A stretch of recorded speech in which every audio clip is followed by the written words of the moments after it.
achieved.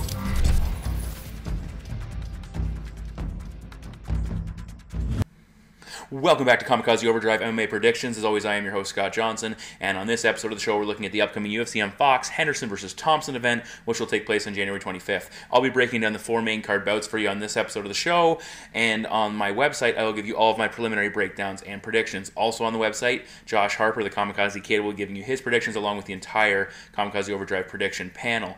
Also, on the website, you can make your picks in the public picks section, and you can purchase my bet packs, which have improved significantly over the last couple of shows, like they usually do after a downtime. I think my combined winnings for my parlays last week are about $900. I had some pretty solid bets. Charlie Brenneman didn't help me out. Other than that, most of my picks were spot on. The only one I lost after the open, I went 0-3 to start the event, and then won every single fight with the exception of Lorenz Larkin dropping to Brad Tavares in the co-main event. So I'm picking things up and looking pretty good. I went 8-4 overall. Also, I've put together a Kamikaze Overdrive limited edition T-shirt. They're $20. Please click on go to my website and you can see the instructions how to pick up one of those shirts. I'm only selling 25 as far as I know. That's what I have set up right now, unless the demand increases significantly. There's only going to be a limited edition of these made, so please purchase yours. The deadline to buy them is February 7th. So it would be awesome. You could support my website through buying the t-shirt. It's a pretty cool t-shirt to start with. Nonetheless, we have 4 predictions. I want to get into them right now, so let's get to the first one. We're going to kick things off in the UFC's featherweight division as the number 10 ranked Darren the Damage Elkins, 18-3-0, battles Jeremy Little Heathen Stevens, 22-9-0. Jeremy Stevens currently not ranked. He's only fought twice at featherweight, but I imagine a win here would certainly get him a ranking. Now, both guys are former lightweights. Keep that in mind. Stevens has had 2-0 since cutting to featherweight, and he's had 2 dominant wins. Well, Darren Elkins is coming down, is 6-1 with his lone loss against arguably the second best featherweight on the planet in Chad Money Mendez. Physically, the reach is equal. Elkins will have a slight 1-inch height advantage. Now, you look at Elkins over the last couple of fights, he's used that size advantage from coming down lightweight. He's had height advantages over his last opponents, 4 inches, 3 inches, 2 inches. He was 1 inch shorter than Steven Seiler, but he was able to, and Hatsu Aoki, he was able to dominate those guys with his top game. For the most part, as I said, he's been dominant against shorter guys or physically smaller fighters like Aoki and like Seiler, and been able to grind them out with his wrestling. That's something to keep in mind here against a guy who is a former lightweight, recently fought at lightweight, and should be able to match him size for size. Elkins comes from a wrestling background. He averages 2.42 takedowns at approximately 39% completion rate. 6-1 when he can land at least 1 takedown in a fight. The lone loss in that number is his loss against Charles Oliveira, which he got submitted in that when he took the fight to the ground. He landed 6 against Steven Seiler. He has a smothering top game, does a lot of damage, and he's very good with his control. He has 3 wins by submission, so he can't put guys away on top. Not a ton of results there, but he can do it. Now, Jeremy Stevens is a BJJ black belt. He averages 1.88 takedowns at 49%. He's used his wrestling more and more. We saw him against score 6 in his featherweight debut against Esteban Payan. Also, he did it against Danny Downs. He put 3 up against Anthony Pettis, and he's training out of Alliance MMA, which is a pretty good grappling camp to start with. So, Jeremy Stevens far from a ground novice. Now, Pettis did take him down 6 times. We saw Gleison Tebow very early in his career take him down 5 times as well. He has lost 3 times by submission. He's also got 2 submission wins. But for the most part, he did dominate Payan on the mat. And if he can get Darren Elkins on his back, that would be very interesting. But for me, Jeremy Stevens needs to keep this fight standing. And he has a 54% takedown defense. And that was against bigger men at lightweight. Now, Elkins, he's a grinder on the feet. He has serviceable striking, but he has been knocked out twice. One was a doctor stoppage, and of course, one was Chad Mendes. We also saw him get starched by Diego Brandao and nearly put away in that fight.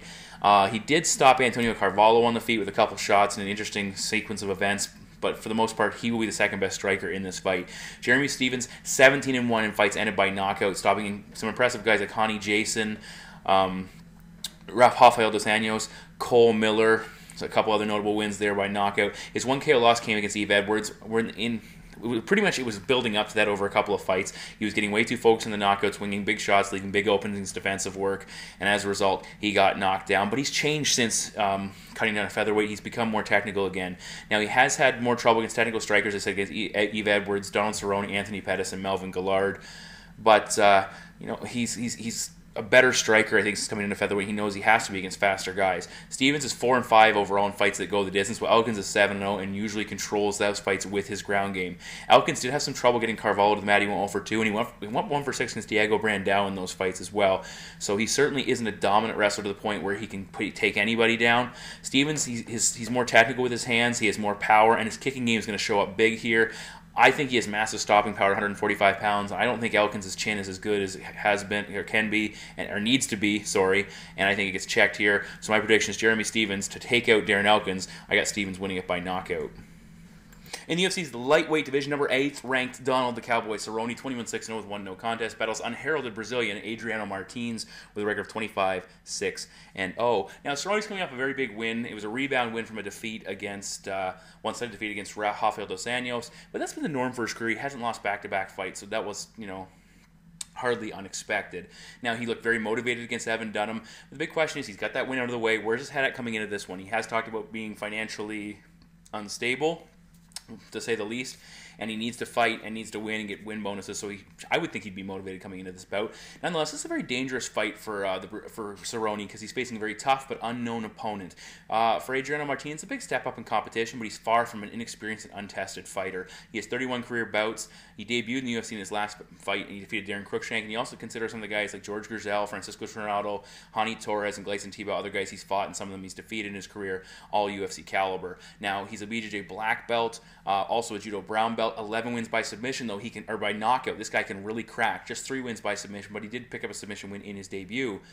Very good distance management, moves in and out very well, has excellent timing. He throws some very hard leg kicks, has some good power in his left hand, which we saw him drop Darren Cruickshank with. He will also look to counter. He holds his hands a little bit too low for my liking and his chin up a little bit too high, but he's very hard to hit. Again, he shut down Cruickshank's offense. He was a very good striker in his own right. He really nullified what Cruickshank had to offer on the feet. For me, he can be a little bit too inactive while he's looking to counter, but again, he did enough in his last fight to get the job done. On the mat, he looks for submissions. He really likes that Kimura, which he picked up the win with. He has some good ground and pound, very good on top control with his top control, and very active. Now, Cerrone, I anticipate he'll have a speed advantage here. His power is improving. Even though he doesn't have the big knockout numbers, he hits hard. We've seen him knock a number of guys down, like Dennis Seaver. And Evan Dunham, he hurt him as well, and eventually they led to submission victories. As I said, he knocked Dunham down a couple of times. He did knock out Melvin Gillard, which is pretty difficult to do. Melvin Gillard's a very good striker and very hard to hit. He's a Muay Thai striker. He has excellent kicks. He has beautiful stepping knees that he can really hurt guys with, and that can be a very effective technique. He's had trouble with aggressive strikers in the past, like Nate Diaz, like Rafael dos Anjos, like Anthony Pettis. He needs to set the pace and be aggressive. His striking defense is a little bit questionable. He lands 3.64 strikes per minute, but he absorbs 3.83, and against guys who can really crack and hit hard, that's not a good exchange rate. The body of Cerrone, he's had that injury, that motorcycle injury early in his career. That's something to keep in mind as well. If Adriano Martins can go to the body and soften him up like Anthony Pettis did. He had trouble against Rafael dos Anjos with his striking because he was a southpaw, and that's something to keep in mind as well.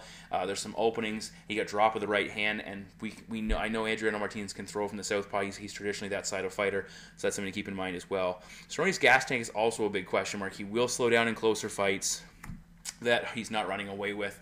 Overall, though, he showed some improved wrestling. He averages 1.58 takedowns at 47%, 14 wins by submission. So if the fight goes to the ground, he's very dangerous. We saw him catch Evan Dunham as a very good grappler in his own right in a perfectly set up triangle. He's a chain submission fighter. He literally links them together, averages 2.01 submissions per fight, and 64% takedown defense. So if he doesn't want to go to the mat, a lot of times he can prevent it. But we did see RDA exploit that a little bit, as he struggled off his back in that fight, and he was taking some serious damage, and that's something if Martins can get on top, he could have some success.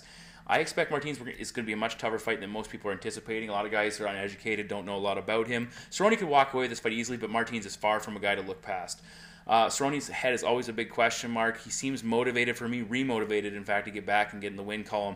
And I was originally intending to take Adriano Martins, but I think this is the type of fight I usually slip up on, and I go with the underdog, even though it's really not warranted. Martins will be a good fight, but my prediction is Donald Cerrone defeat Adriano Martins by decision.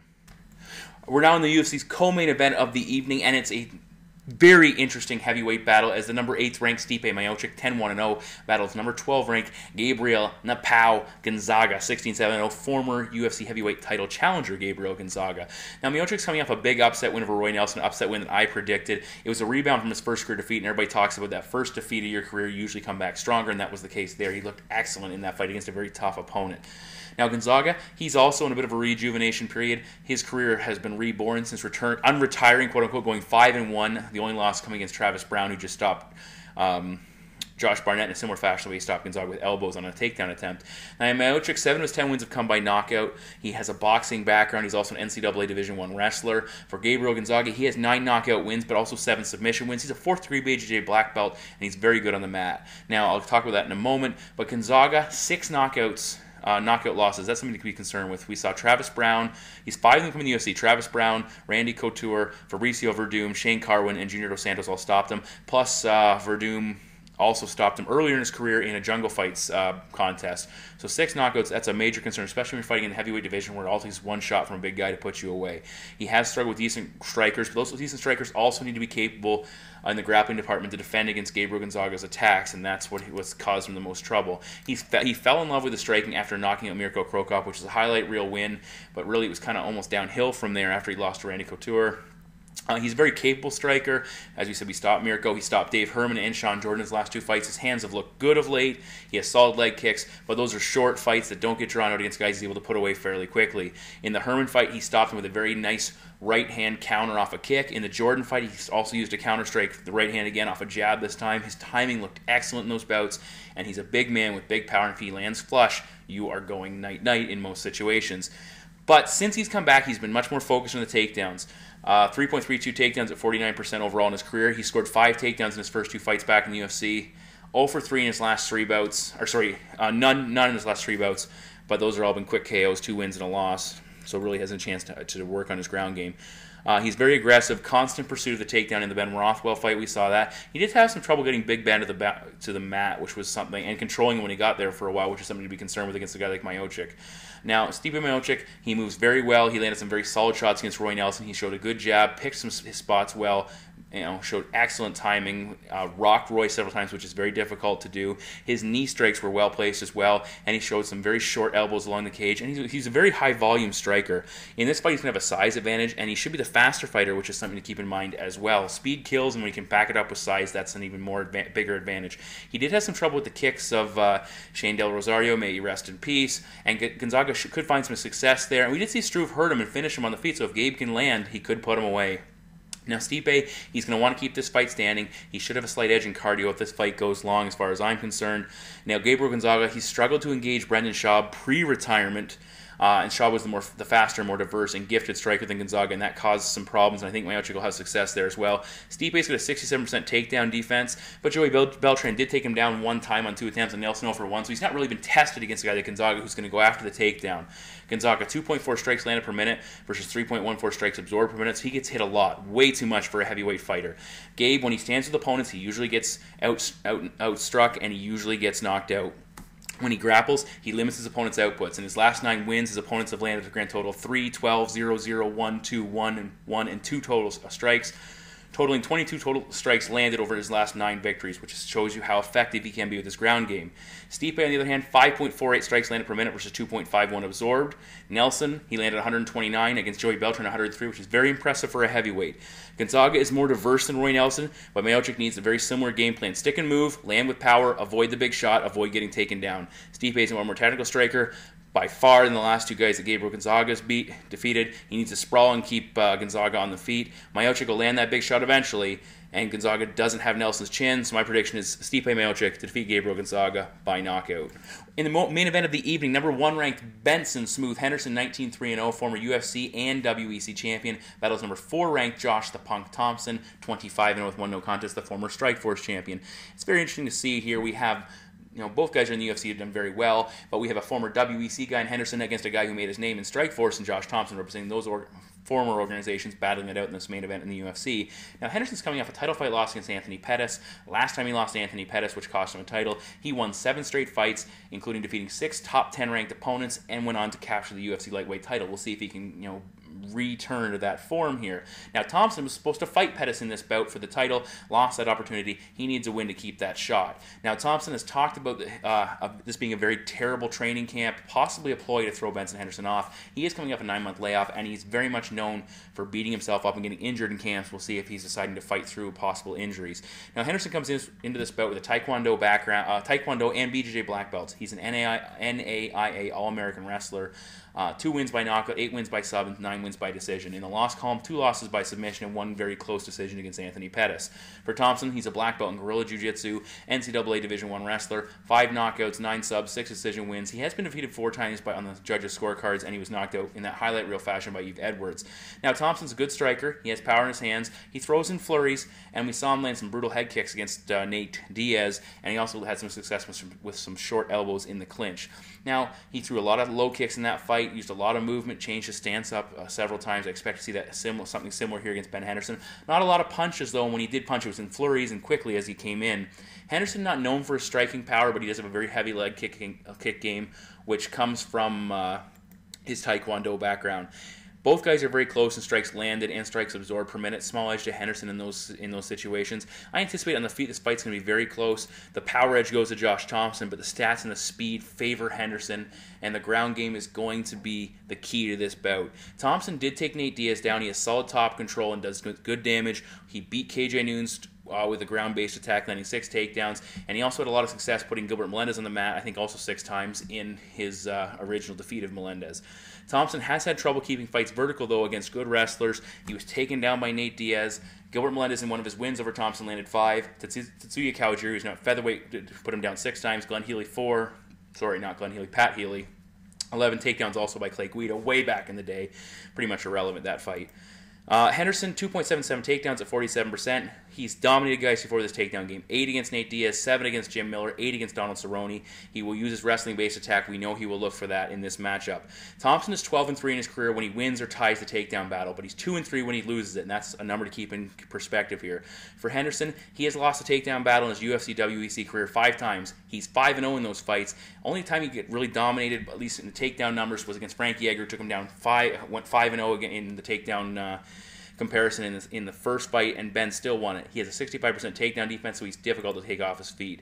And when he does get taken down, Benson gets up very quickly. He's very good off his back. He's very hard to submit. Not impossible, as we just found out. He's very good choke defense, but against an arm, it's very difficult to overcome if it gets lashed on properly. He has an excellent top game. We saw him beat up some very good ground fighters in Bocek and Miller. Good ground and pound, good elbows from the position as well. Ben should be able to gain the advantage with his top game and wear down Josh Thomson. Thomson was slowing down in the Diaz fight. His output was waning. Keep in mind, this dude's 35 years old. He's 3-4 in his last 7 fights to go 3 or more rounds. And we saw him win a controversial fight against Jay-Z Cavalcante that involved a lot of ground action. I expect this fight will be very close early, but the cardio advantage for Benson Henderson shows up. He'll pull away, and my prediction is Benson Henderson to defeat Josh Thomson by decision. So those are my predictions for the upcoming UFC on Fox event. Should be a great card. Lots of different guys breaking down fights on my website, so please check it out if you're not satisfied with my picks. My preliminary picks will be posted as well. Please consider buying a t-shirt. I put a lot of work into my websites, and I think this is a way I can give back to you guys, and at the same time, way you guys can help me out. I would greatly appreciate anything you can do there. Bet packs are also available. Hopefully we continue my success there. And as always, thank you very much for listening. Kamikaze Overdrive MMA Predictions.